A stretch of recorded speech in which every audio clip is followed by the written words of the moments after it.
बिस्मिल्लाहिर्रहमानिर्रहीम। स्टूडेंट्स, पिछली मर्तबा पिछले सेगमेंट में हम लोगों ने यूनिट नंबर 25 के न्यूमेरिकल सॉल्व कर रहे थे और ब्लैक बॉडी रेडिएशन से के कुछ न्यूमेरिकल सॉल्व किए थे और फिर फोटोइलेक्ट्रिक इफेक्ट के भी न्यूमेरिकल हम लोगों ने शुरू किए थे।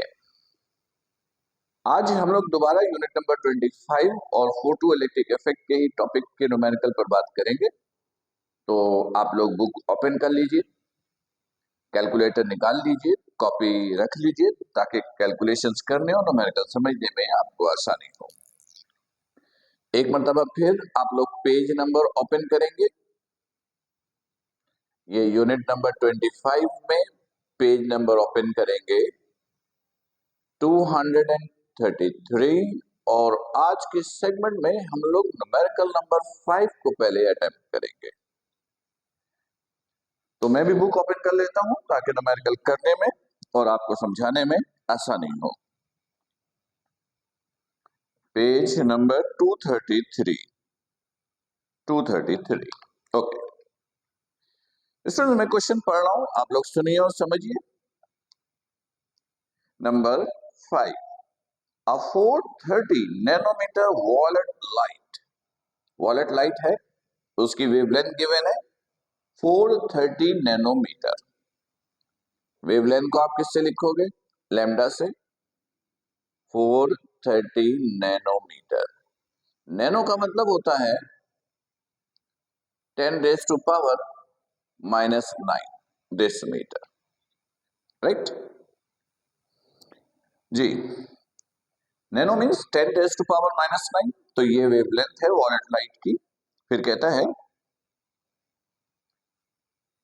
Is an incident on a calcium photo electrodes with a work function of 2.71 electron volt. यानी इस वेवलेंथ की लाइट एक मेटल सरफेस पे ड्रॉप की गई और वहां पे जो वर्क फंक्शन हुआ, जिसको आप फाई या फाई नॉट से लिखेंगे, वो है 2.71 इलेक्ट्रॉन वोल्ट। इलेक्ट्रॉन वोल्ट को जूल में कन्वर्ट कर लीजिएगा और जूल में लाने के लिए आप मल्टीप्लाई कीजिएगा 1.6 पावर -19 से। तो जब ये आप मल्टीप्लाई करेंगे तो ये वर्क फंक्शन आ जाएगा और ये जूल में आएगा। ठीक है, ओके। फिर कहता है find the energy of the incident photons. Incident photons की एनर्जी फाइंड आउट करनी है, यानी ई, ये आपको फाइंड आउट करनी है। और फिर and the maximum kinetic energy of ejected electrons. Metal surface से जो इलेक्ट्रॉन्स इमिट हुई है उसकी काइनेटिक एनर्जी भी आपको फाइंड आउट करनी है। काइनेटिक एनर्जी भी आपको निकालनी है। मैं एक मतलब फिर क्वेश्चन रिपीट कर दूं। फोटो इलेक्ट्रिक इफेक्ट के टॉपिक का न्यूमेरिकल है और एक फोटॉन्स वॉलेट लाइट जिसकी वेवलेंथ गिवन है 430 नैनोमीटर, इलेक्ट्रोड्स पर यानी मेटल सरफेस पे ड्रॉप किया गया, उसने उस पे वर्क किया, वर्क फंक्शंस गिवन है दिस इलेक्ट्रॉन वोल्ट, जिसको आपने जूल में कन्वर्ट किया। तो जो फोटोन आपने मेटल सरफेस पे ड्रॉप किया, आपको उसकी एनर्जी निकालनी है और उस मेटल सरफेस से जो इलेक्ट्रॉन्स निकली, जिन्हें हम फोटो इलेक्ट्रॉन्स भी कहते हैं, उन फोटो इलेक्ट्रॉन्स की काइनेटिक एनर्जी भी आपको डिटरमाइन करनी है। क्वेश्चन उम्मीद है क्लियर हो गया होगा। आप चाहें तो वीडियो को पॉज करके क्वेश्चन को एक दफा अच्छी तरह पढ़ लीजिए, डेटा देख लीजिए। कोई प्रॉब्लम हो तो उसको राइट डाउन करके रखिएगा या मैसेज के जरिए मुझसे पूछिएगा या लाइव सेशन में पूछिएगा, राइट ओके। इसके सॉल्यूशन पे अगर हम आते हैं तो पहले हम आप एनर्जी कैलकुलेट कर लें। एनर्जी के मैंने आपको दो फॉर्मूले दिए थे, एक H new is the energy, h is the Planck constant and nu is the frequency of photon। फिर आपको बताया था थ्योरी के टॉपिक में कि न्यू बराबर होता है सी ओवर लैम्डा के, तो एनर्जी का फॉर्मूला बनेगा E is equal to h c over lambda. ये वैल्यू पुट कीजिएगा।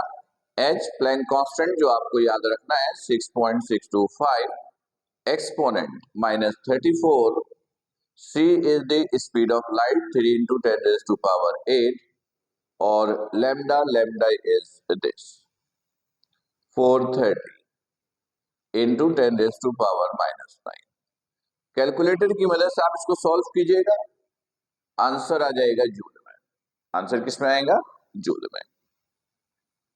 फिर अगर आपको याद हो तो मैंने आपको पहले भी बताया था कि इलेक्ट्रॉन, प्रोटॉन, न्यूट्रॉन और फोटॉन, इनकी एनर्जी आप जब भी कैलकुलेट करें, कैलकुलेशन तो ऐसा यूनिट में होगा, लेकिन आंसर आप इलेक्ट्रॉन वोल्ट में निकाल के दीजिएगा। यानी कैलकुलेशन तो ऐसा यूनिट में हुआ, यानी आंसर जूल में आया। अब इसको आप इलेक्ट्रॉन वोल्ट में आंसर निकाल के दीजिएगा।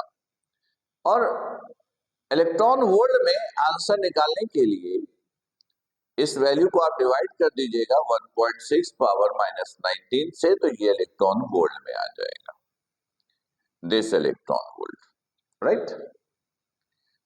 ये था इस क्वेश्चन का पार्ट ए, जिसमें हमें एनर्जी ऑफ फोटॉन कैलकुलेट करना था। अब हम लोग जरा काइनेटिक एनर्जी कैलकुलेट करते हैं, part B for kinetic energy. ये आइंस्टाइन की इक्वेशन थी फॉर फोटोइलेक्ट्रिक इफेक्ट, आपको याद होगा φ0 प्लस के ई ए।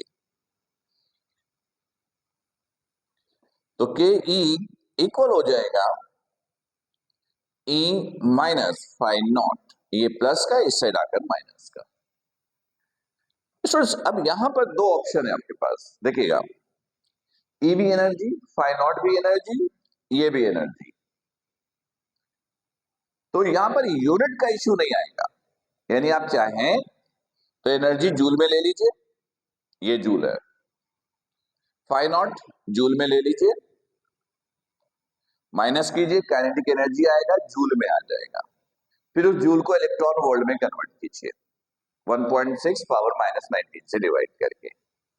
या दूसरा ऑप्शन ये है कि आप काइनेटिक एनर्जी निकालने के लिए E डायरेक्ट इलेक्ट्रॉन वोल्ट वाली लीजिए, ये इलेक्ट्रॉन वोल्ट में, ये फिर माइनस, और φ0 भी डायरेक्ट इलेक्ट्रॉन वोल्ट वाला लीजिए 2.71। अब जब माइनस करेंगे आप, तो जो रिजल्ट आएगा वो इलेक्ट्रॉन वोल्ट ही होगा। मैंने पहले भी कई लेक्चर्स में इस पॉइंट को क्लियर किया है कि यूनिट की कन्वर्जन की जरूरत कब नहीं पड़ती है। तो मैंने पहले भी आपको बताया था, याद रखिएगा एक मरतबा फिर, कि जब गिवन और रिक्वायर्ड एक ही फैमिली के मेंबर्स हो, तो यूनिट कन्वर्जन जरूरी नहीं होता। जिस यूनिट में गिवन है उसी यूनिट में पुट कीजिए, आंसर आएगा उसी यूनिट में आ जाएगा।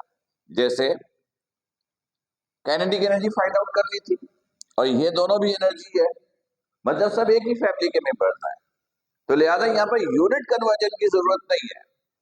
आप जूल में लेंगे, आंसर जूल में आएगा, इलेक्ट्रॉन वोल्ट में लेंगे, आंसर इलेक्ट्रॉन वोल्ट में आएगा। तो चूंकि हमें इलेक्ट्रॉन वोल्ट में ही आंसर देना है, तो हम डायरेक्टली इलेक्ट्रॉन वोल्ट में ले लें और ये इलेक्ट्रॉन वोल्ट में आ जाएगा, राइट। तो उम्मीद है कि ये वाला क्वेश्चन आपको बिल्कुल क्लियर हो गया होगा।